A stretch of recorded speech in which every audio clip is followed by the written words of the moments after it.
Salad, ear of corn, chocolate, and steak. In what order, though? Salad, steak, and corn all at the same time, then chocolate, and a peach. That's Aidan on what he ate today. Hello, and welcome to Can't Unread, the podcast about the texts and ideas that change us.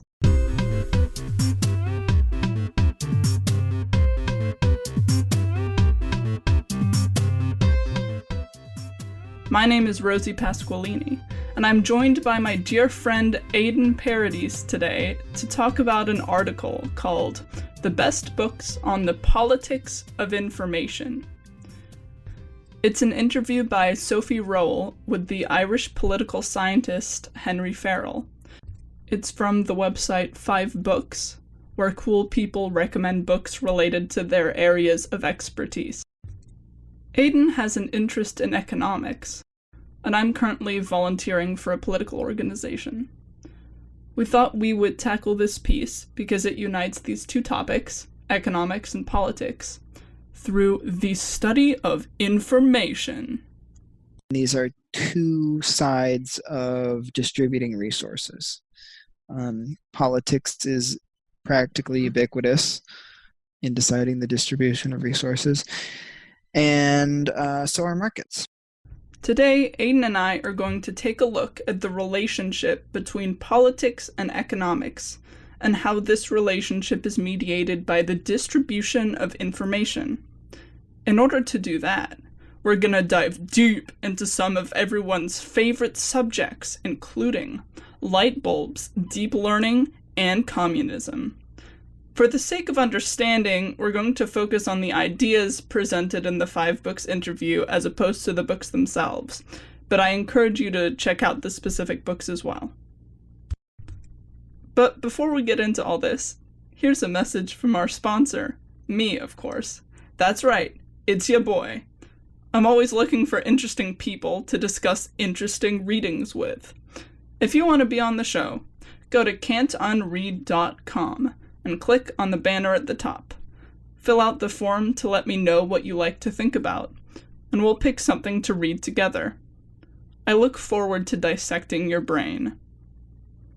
Okay, let's get started.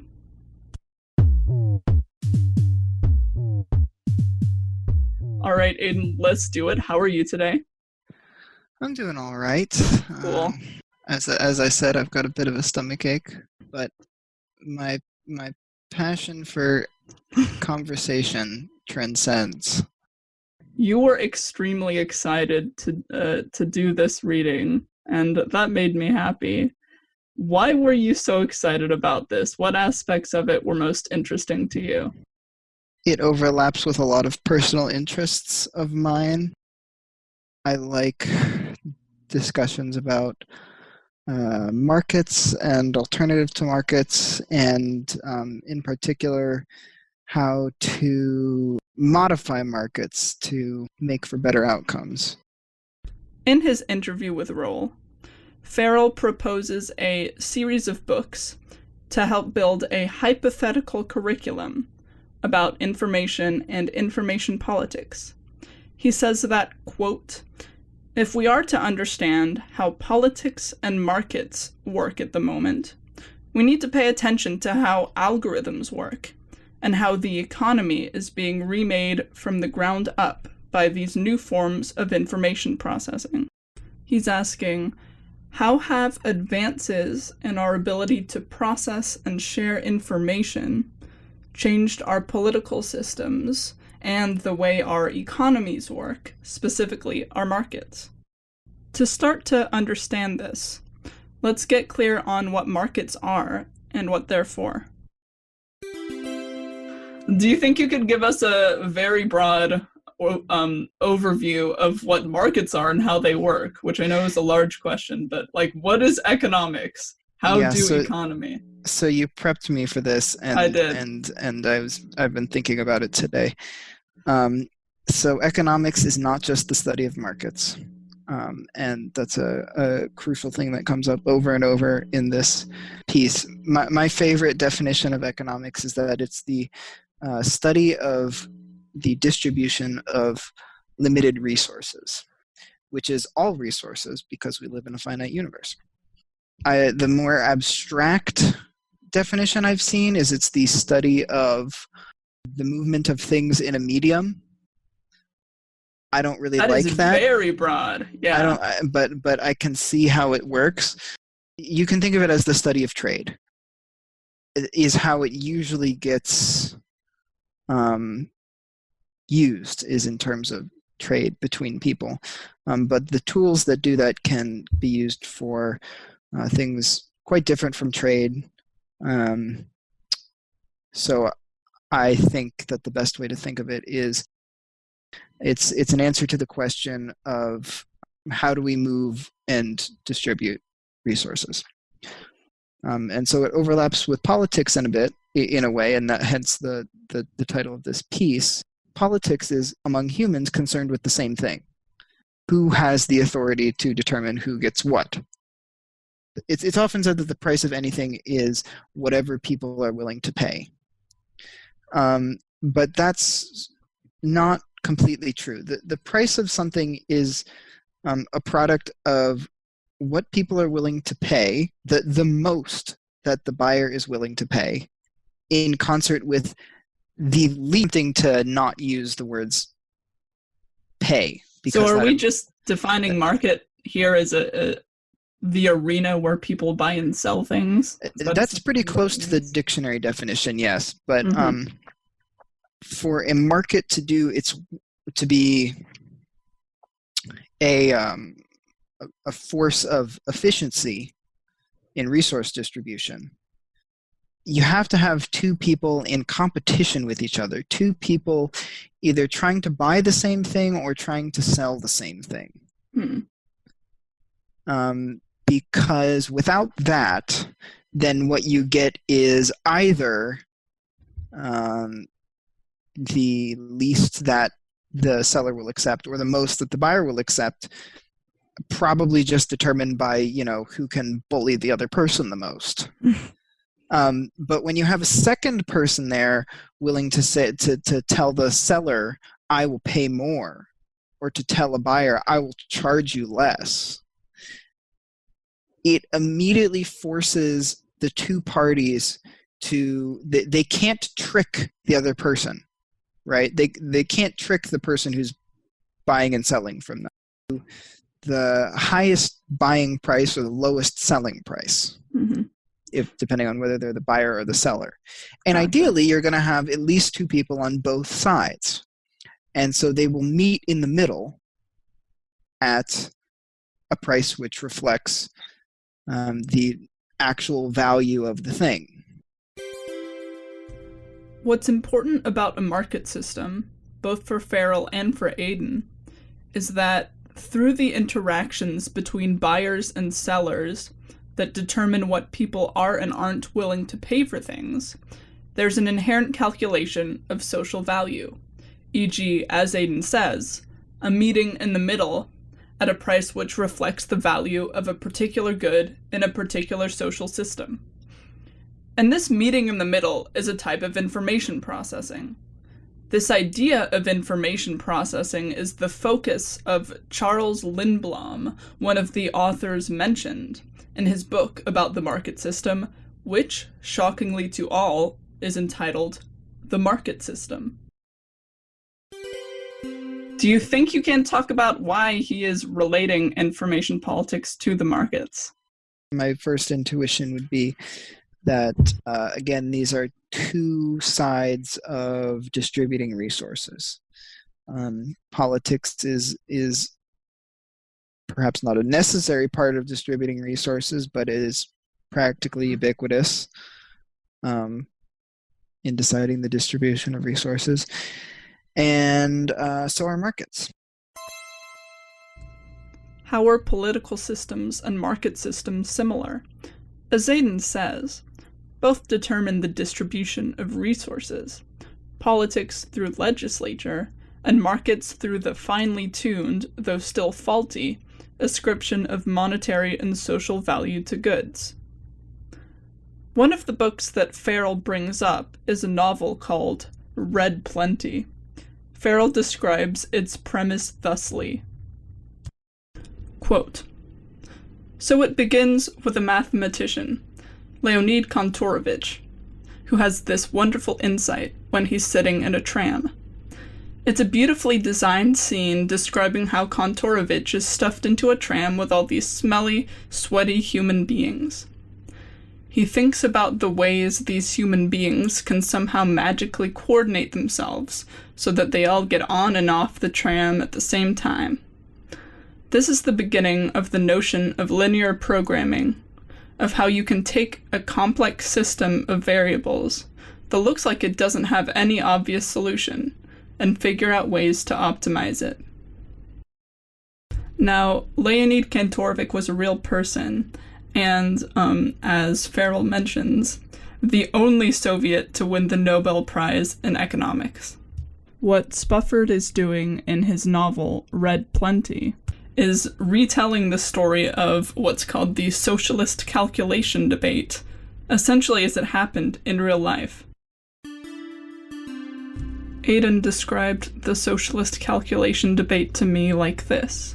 The socialist calculation debate is whether it's possible to distribute resources without a market on a national scale, and to do so at the same efficiency of the market as a market would. Mm-hmm. One of the nice things about markets is that they not only incentivize and so make such that things are done at the right price, but they also organize in terms of who gets what where. Mm-hmm. So some regions may need things and others may not. Right. And some things may not be needed at all. Farrell talks a lot about centralized planning, which is essentially an extreme form of what you're talking about. And I don't really understand if the end goal is a very tightly controlled market or just no market, or if those are the same thing. It depends, but typically in this context, they're talking about no market at all. Right. So there's tons of different kinds of socialism. I suspect that we're having the classic socialism, communism confusion here. Socialism may involve markets, but communism never does. And so this is more of a communist problem, where they want to have a society without currency, where the average person cannot sell something. Perhaps they can't even sell their labor, right? And anybody can produce labor as a commodity, but under this system, perhaps you don't get to choose where you work. The socialist calculation debate was, and still is, about whether or not you can centrally plan an economy. Whether you can have the benefits of the market without its downsides by having the government, trademark symbol, set the prices for everything, perhaps with an algorithm. Why would someone want to centrally plan an economy with algorithms or otherwise, as opposed to letting the free market run its course, or just the market in general, maybe with some constraints, run its course? I would think that the motivation would be fairness. It is assuming that you have a virtuous market planner. It is much more difficult for a citizen to exploit a centrally planned system and take more than their fair share. What it means to take more than one's fair share is, of course, debatable, but Aidan believes that the light bulb example is, at the very least, rather shady. Infamously, the example that everybody loves to give is light bulbs. When Thomas Edison invented the filament light bulb, it did not have a limited lifespan. In principle, a filament light bulb, it won't last forever, but you can make them some that last like a century. And you can still buy those today, actually. But within just a couple years of light bulbs entering mass production, all of the light bulb manufacturers, they just invited each other to a big meeting in New York, and they agreed both on price fixing and on making light bulbs that would break after a certain amount of time. The point of having a planned economy with no market is to prevent morally questionable actions such as these from arising from your citizenry. Instead, all the morally questionable actions can now be taken by you, the government. But as you might imagine, it is very difficult to implement a marketless system because you need to do all the calculations that the market usually does itself. Aidan uses a grocery store as a sort of microcosm for this complexity. Grocery stores are notoriously unprofitable. Their profit margin is a sliver because they are still well-functioning markets. But another thing to remember is not just the price of the things in the grocery store, but what is in the grocery store. So the things that people don't buy don't get restocked. What's your favorite thing in the grocery store, Aidan? Once upon a time, it was the magazine section, but those have kind of gone to crap. Oh, really? Wait, did you read like USA Today and things like that? No, I read Popular Mechanics. Yeah, okay. My favorite thing in PC Gamer when I could find it. Oh yeah, I remember that. I remember that from the library at my high school. Anyway, yeah, my favorite thing in grocery stores is whoopie pies. I think we could make some at my house if we wanted to, but I love whoopie pies. I got a whoopie pie from the general store for maybe the first time in my life, like a week ago. Huh. I think that speaking of the general store, but not that one, I forget what it's called. The place near your house where you pay for things in good faith. You know what I'm talking about? You leave money for them and you take the thing. Oh, the orchard. Yeah, that's an interesting economic phenomenon. Right. But anyway, I'm sorry that I totally derailed you there. That wasn't my intent. You were talking about grocery stores being a good example of a nearly perfect market. Yeah, so they are, what's in the grocery store is according to demand and supply, of course. And the price that things are in the grocery store is according to supply and demand. Mm-hmm. You can even think of all the things that are different varieties. There's people make jokes about how many kinds of peanut butter there are and stuff. Those are little sub-markets that are doing pretty well in terms of market efficiency. Mm-hmm. So we're trying to talk about planned economies here. Try, if you can, and I don't think that anybody really can, but try to imagine the complexity involved in filling that grocery store. All of the ingredients needed, not just the foods, but the packaging, all of the steps to make the packaging, all of the different kinds of labor needed for all the different kinds of foods. If you take something simple like plastic, plastic is a component of grocery store products that probably many of the products in the grocery store share. There's probably certain kinds of plastic that are shared between a lot of the packages in the grocery store. Mm-hmm. And that plastic has a price. But every manufacturer of the product in the grocery store, they get that plastic at a good price without communicating with each other at all. All of their communication is done through one thing: the price they're willing to pay to the market for plastic. The market does a pretty darn good, you might even say nearly perfect, job of communicating the information of the degree of need for things like plastic and the supply, mm-hmm. and getting that plastic to the people who need it with amazingly little communication. Through the various lenses of his recommended books, Farrell talks a lot about replicating the market's intrinsic calculations using machine learning, specifically using an algorithm. This algorithm would have to calculate the best use for each unit of each resource. For example, it would calculate what portion of all available cotton should be turned into sheets, t-shirts, and/or socks.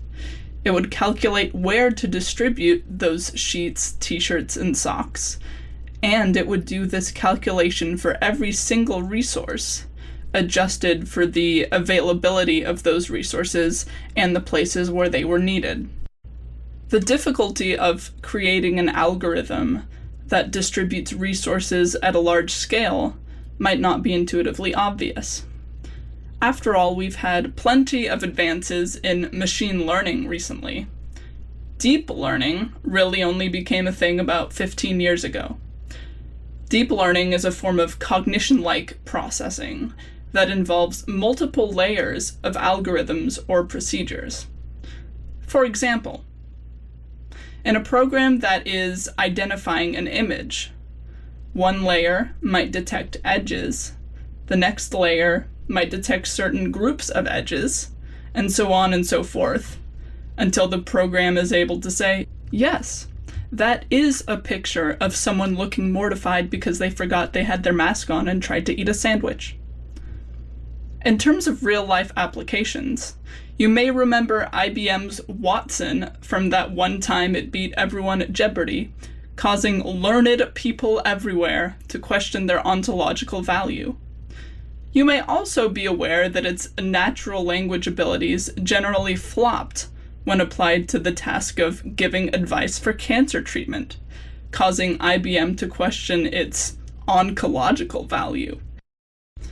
Facial recognition technologies are also, generally speaking, products of deep learning, and they have recently exceeded our ability as humans to recognize each other, which is impressive because we have a specific part of the brain that has thousands of years of evolution behind it and has been optimized for just this task. My favorite recent example of deep learning is NVIDIA's image inpainting system, where you select part of an image to be masked, and the program will fill in this part of the image using its best guess. If you want to have a meat suit crisis, you can try it on your own face or body. I will link it in the show notes alongside one of my other favorite resources, thispersondoesnotexist.com.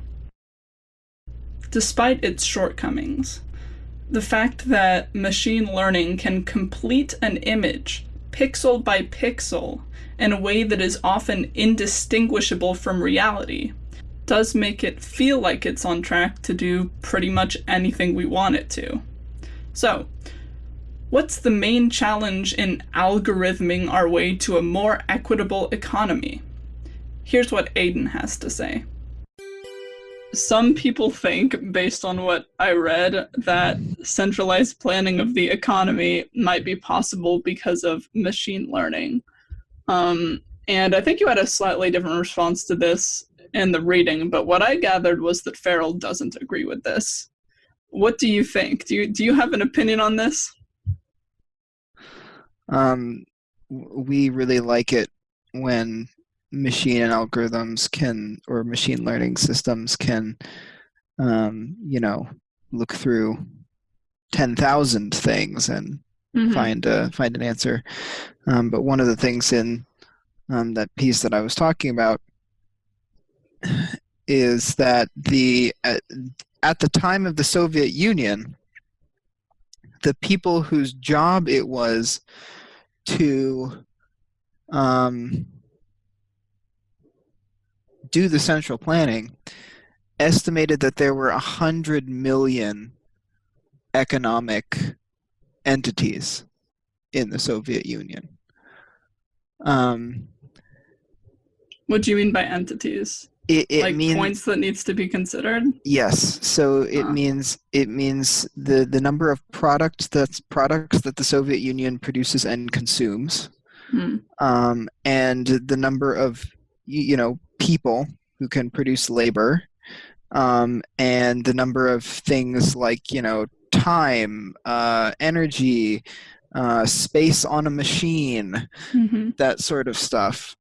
Um, and so they concluded that it was impossible, that it was around 100 million, and I think that stays relatively true. But I mean, I think that the thing to remember is, even if it weren't true, even if machine learning were able to come up with a good structure for the economy at that level of granularity, the cool thing about markets is that the markets update instantaneously.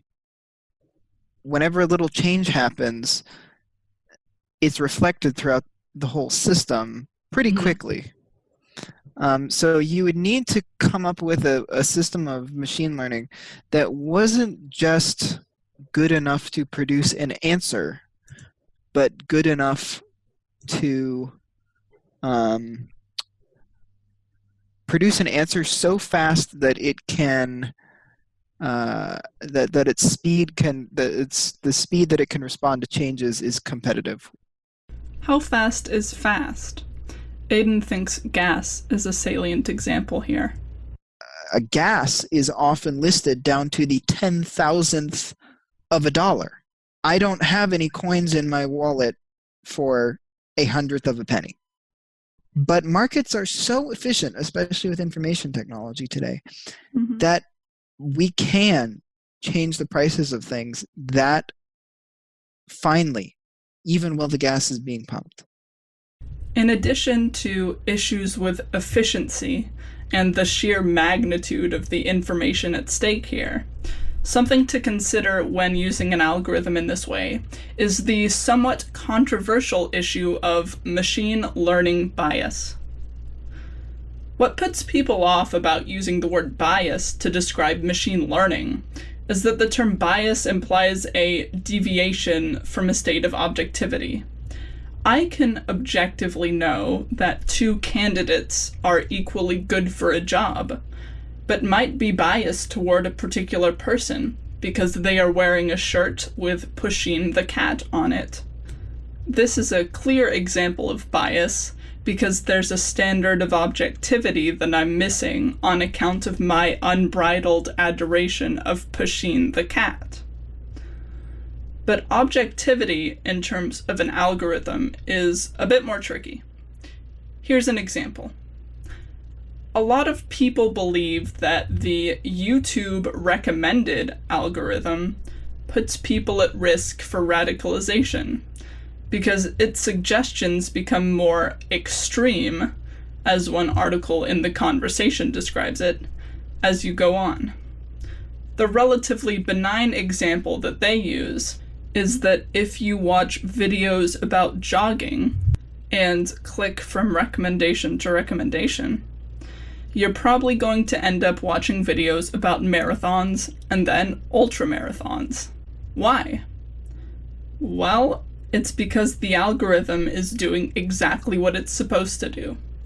It's getting you to watch longer and to watch more things. And people are likely to click on things that are just a bit more shocking or tantalizing than whatever they just watched. So that's what YouTube will give you.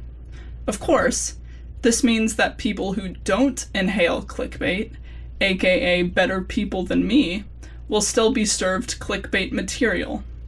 At the very least, the user will be tempted with a disproportionate amount of clickbait material until their abnormally healthy use of YouTube changes the pattern of their recommendations.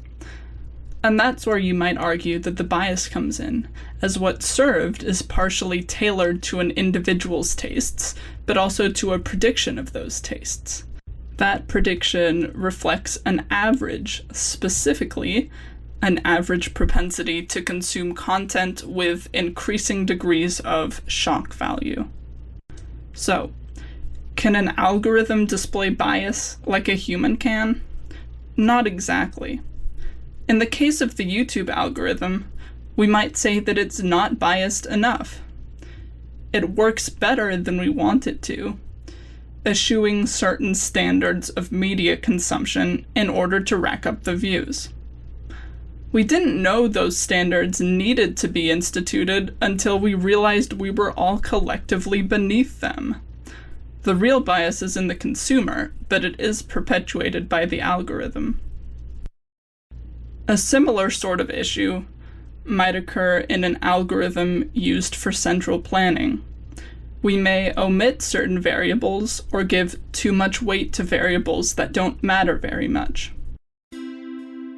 When it's brought up in this piece, the politics of information, they're specifically referring to what I think he calls categories.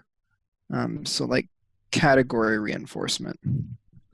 What is it?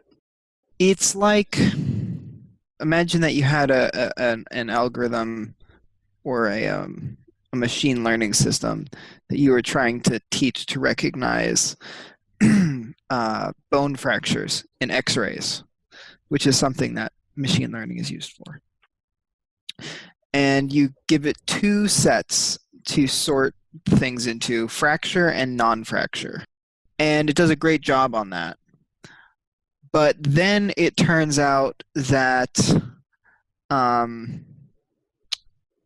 the real life example is that the machine ended up learning to recognize the label on the images, which labeled it as fracture or non-fracture. That is wonderful.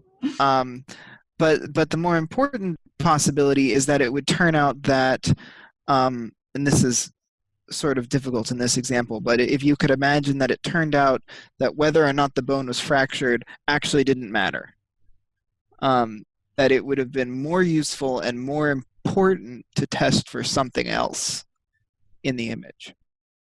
An application of this would be something like you train the machine to determine demand for different kinds of shirts, right? Mm-hmm. And you categorize it, and you say, you know, determine the number of red shirts and blue shirts that we will need. And it turns out that all along a more important and more powerful category system would have been collared and uncollared shirts. I think that someone who was a proponent of these types of algorithms and of central planning, and who was more optimistic about the technology, would be like, well, a truly broad algorithm, like an all-encompassing system, would be able to determine that. Yes, we wouldn't need to be determining it for it. Yes, that's true. But as I was speaking about a moment ago, it's computationally impossible. It's too much information, at least to deal with at a reasonable speed. Mm-hmm. So you would have to use cheats, and the most likely of those cheats is artificially reducing the number of variables by creating categories.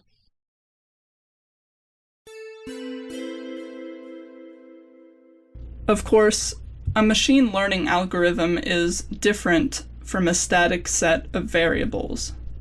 Machine learning is adaptive, and a deep learning algorithm especially will tune itself to compensate for certain errors if it catches them. But the complexity and flexibility of deep learning is what makes it difficult to manage.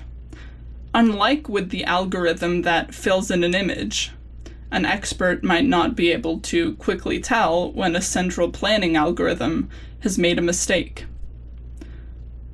Another thing to think about is that, perhaps unlike a market, an algorithm created to fairly distribute resources will be directly value-driven in a more bureaucratic way. But in a market, value emerges organically through the minutiae of exchange, for better or for worse. While the algorithm would need to be flexible, some of its goals, E.g., what does fairness look like numerically? Is there a certain percentile of wealth and or stuff having that individuals simply have no need for? Would need to be determined at the outset. Aidan and I talked a bit about the relationship between economics, politics, and value. What were we talking about? Oh yeah, utility. So you can, and often people do, make the goal of an economic system the maximization of utility. And utility is a technical term in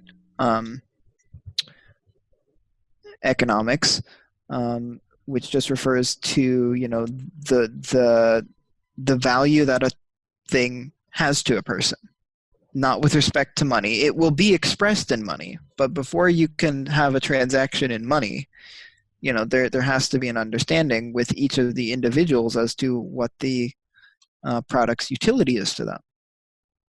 And this is why. What exactly do you mean by maximizing utility? People get the most value? Yeah, meaning you want people to be receiving as much stuff that has as much utility to them as possible. Different populations will have different priorities, and political science is needed to ascertain those priorities in some cases. Well, but you're also going off of the assumption that, I think you're already making a democratic assumption here. Let's look at people's priorities and meet them. Not everyone's going to agree with that. Well, then, if it's an authoritarianism, then the system will meet the priorities of the authority. Right, but my only point is that you need a basis of value. I agree that you need to have a value or goal before starting out. I would say that if the task is make the best possible economy, I don't think that I don't think it's strictly necessary to have a person to come up with those values and goals. I think most of them are pretty obvious. Yeah, well, I mean, they're not obvious enough to political scientists, I suppose, or to people in charge. That doesn't mean that there's no place for political science, but when this article I'm just saying that it sounds like based science, I'm sorry to interrupt, but it sounds like, based on what you're saying, it seems like the world should be perfect. And it's not. because the powers of economics have simply not been put towards making good economies. Or even if they could, the economists are not the one with the authorities. It's the political figures who have authorities. Right, so and that's a value issue. No, it's not. It's an authority issue. So the tons and tons of times, we see this nearly constantly in the United States. The economic advisors to the president or what have you will say one thing, and then the president will say, well, thank you, I'll take that under advisement, and for me to get reelected, I need to do something else. Right. For me to be reelected, more often than not, means for me to continue receiving donations from X corporations. In the United States, we have a little bit of defense against that with our head of the Treasury being somewhat independent from the executive branch. Once appointed, I don't know what the procedure is to get rid of a head of Treasury, but the president definitely cannot fire the head of the Treasury. Our current president has tried many times. Aidan gave me this one-sentence summary of Farrell's interview. You summarized the Farrell piece with this quote: "It's not too late to use the bigger-than-ever information-generating powers of technology to make better societies rather than richer oligarchs, but we must be proactive about it." How do you think we can use these powers for good? God, where to start? Well, there's an episode of The West Wing where they're trying to get a different census taking technique approved. wherein you, instead of knocking on a bunch of doors and, missing some of them, you do a really thorough job on like 10% of the neighborhoods that you think are representative. The idea is that the current census technique isn't getting everybody anyway. And Right. It's not getting everybody in such a way that if you were able to put more effort into it, you actually could. That if we chose to deviate a little bit from our, very body-oriented, like, no, it can't happen on paper. It has to happen with going to places, touching things, seeing people. If we were able to move a little bit away from that, we would have a slightly better society in terms of a census. Alternative methods of voting also fall under this, right? I mean, the quadratic voting that was described in the article, but, a lot of people have heard of ranked choice voting, which I think is better. The real powers of information technology applied to creating a just society are honestly a little hard to imagine. Try and picture the tools that are currently used to determine markets for products or consumers who will buy products. Try and imagine that being used for things like public services or prison recidivism, stuff like that. Try and imagine just a slightly more controlled economy with things like carbon markets or what have you. What about but these are just the mainstream sort of small potatoes doesn't ideas. Sound small potatoes to me. I think you're overestimating the power of people to actually make change happen. What are the large potatoes? I'm saying I can't imagine the large potatoes.